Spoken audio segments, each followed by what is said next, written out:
across the globe. Doctors. I hope so, and I hope she gets replaced. I hope she actually dies. I'm sorry, that's terrible to say, but she needs to be replaced. Let's start with our video chat question of the day, shall we? Do you believe Ruth Bader Ginsburg will vacate her seat by the end of the year? Let us know what you think in the comments section below. Do you think this is the beginning of the end? That Ginsburg will vacate her seat before year's end? Because we're going to look at her deteriorating health and how the increasingly likelihood of Trump's reelection has liberals rightly panicking about the future of the Supreme Court. But first, let's give you a shout out to the sponsor of this video, and that's the... All right, Supreme Court Justice Ruth Bader Ginsburg is hospitalized yet again with fever and chills. That's politics. Hospitalized once again for fever and chills. She's currently in the Johns Hopkins Hospital in Baltimore.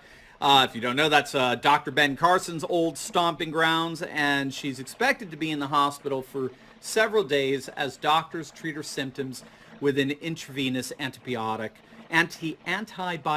treatment. I'll say that, of course.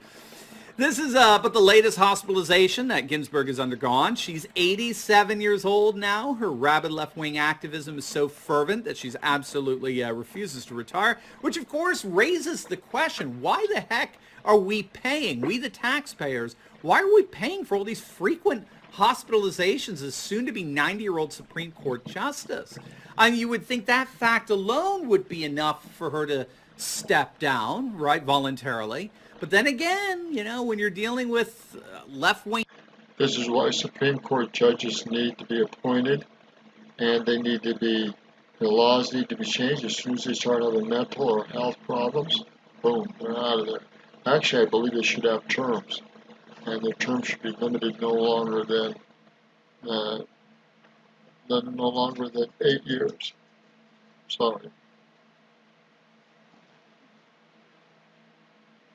Narcissists like Ginsburg, such thoughts of your own role and social responsibility never seem to enter one's head there. But just to do a Google search on the frequency of Ginsburg's hospitalizations.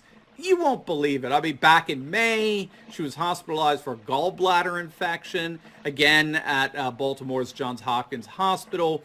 A few months before that, in November 2019, she was hospitalized again and suffering from chills and fever, whatever that keeps coming back. Prior to that, in August of 2019, it was revealed that she was treated for cancer, pancreatic cancer at that. And in many ways, I mein, that's just the tip of the iceberg. She's actually had several previous battles with cancer, and she even had to go in the hospital for 3 fractured ribs due to a fall in her home in D.C. Again, I just don't know why we keep having to pay for this. Retire already, lady. Step down. It's time. Know when to walk away. Now, needless to say, it obviously doesn't take a genius to figure out that Ruth Bader Ginsburg's days on the Supreme Court are indeed numbered, and that's precisely why we're seeing leftist liberals begin to they're going unhinged. They're panicked. There have actually been articles written on this topic, if you can believe it. There have been a number of articles written on why liberals freak out every single time Ginsburg ends up in the hospital, which is clearly increasing in terms of its frequency. And one of my favorites was one of Michael Moore's latest panic attacks. He just tweeted out, you know, this is it. She goes. We're shot. Leftist liberals have lost the Supreme Court for the next generation. And you see the same thing with the absurd late-night clown Stephen Colbert, the CBS Late Show. He's setting new standards of absurdity in his own bout with Trump derangement syndrome over Ruth Bader Ginsburg. And this is all, of course, because of what Ginsburg represents for leftist liberals. She is indeed an icon. That's all we hear from the corpus globalist media, the mainstream Marxist media, that Ginsburg is indeed this great and grand icon for all things progressive. But I would argue that she represents something much more than that. Ginsburg represents, in many respects, the last stand, the last gasp of liberalism. She is the last refuge of liberalism. She's an icon of what remains of liberalism's dwindling hopes and aspirations. They know that when Ginsburg's seat falls, it really is over for the left-wing political agenda for at least the next generation, which the left-wing diehards see as only setting them back. But as we argue each and every day on this channel, it's frankly all too little too late. Leftism has already lost. Look at this. I don't know if you're aware, but just a few weeks back, Trump hit a milestone in his extraordinary presidency. He and Mitch McConnell successfully appointed 200 federal judges throughout the nation. Now, just to give you a sense of what an accomplishment that was, the successful appointment of 200 judges is far more than any other president in recent memory was able to do in their first term. Trump has successfully seated twice the amount of appeals court justices as any of the past 5 presidents were able to appoint at this time in their respective presidencies.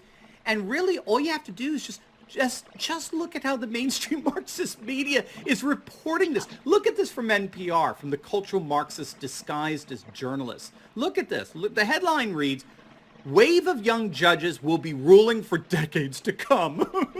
Well, amen to that, right?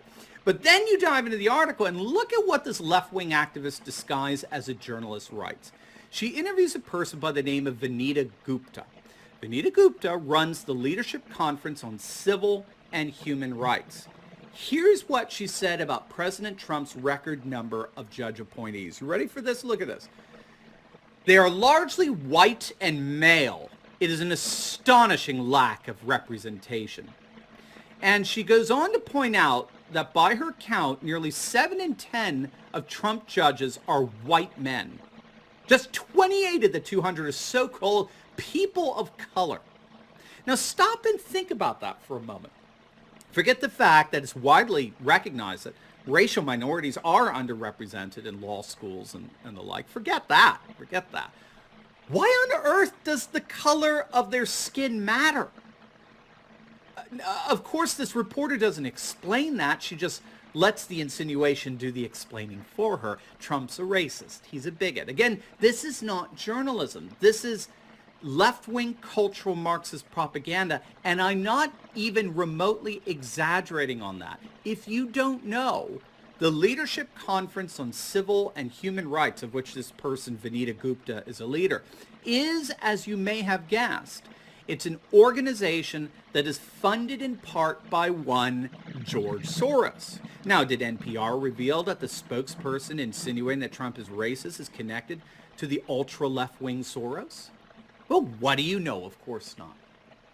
It's because it's called fake news. But it's also an admission. It's an admission that the left is losing. They're falling apart. The influence over our major institutions is finally beginning to wane. In many respects, Ruth Bader Ginsburg and her fledgling health is a wonderful symbol of the dying prospects of modern-day liberalism. Like her, their days are running out, and a new age of conservative judges is really, truly beginning to dawn. I hope so. I really hope so. We'll see. I believe the battles will continue up until Christ comes, and they will just increase in severity. Good day.